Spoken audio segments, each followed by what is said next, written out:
Muna itong calendar base sa pagtanom bagbase ta diri sa kanya pon sa dagan sa bulan. So 28 ang kuan tanom sa first quarter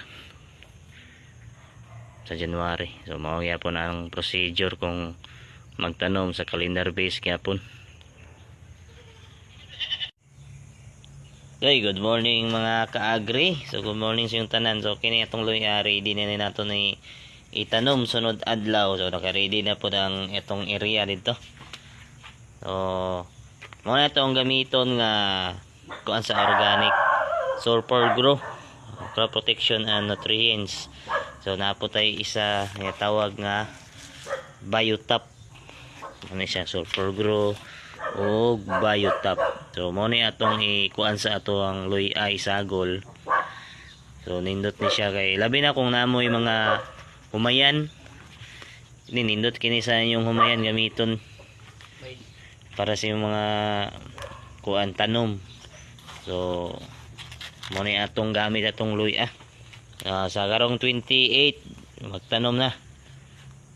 Super grow og biotop. Diri nga area na spray na andan na sa butngan sa tong sako. O niya dito nga side nahinlo na. So isako na ako diri. Isako na ko sa sako.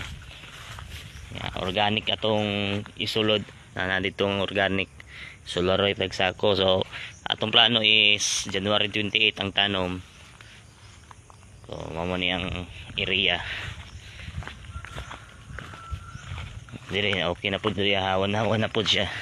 So, diri ato ibutang ang atong luya. So nato sa ako atong ikuan sa organic nga fertilizer, natural organic jud siya.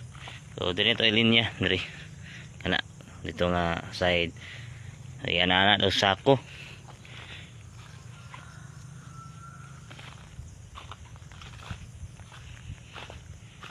Mas gwapo mo siya kung organic niya. Ang sako pod dili po siya malata kung ulan-ulan.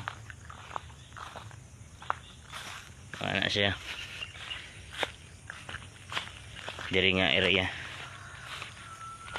So magsunod ya po sa calendar base sa mga kuan pagkuan sa tanom ana. So ito nung natuog January 28. Diri ang area. Ready na nato tanom ang atong luya karong January 28. So dili na makaya kita ra. So magkatabang jud tani no. So kuan ko tag pang kuan sweldo sa tao kini. Ato ning open na nato ni isulod sa kuan sa mga sako. Dokumentary man ni sa katong kuan sa atong agri ang saon pagtanom. So ito mga ka-idol, mga ka-agri. So mag-agri ta sa luya nga pinaagi sa atong organic.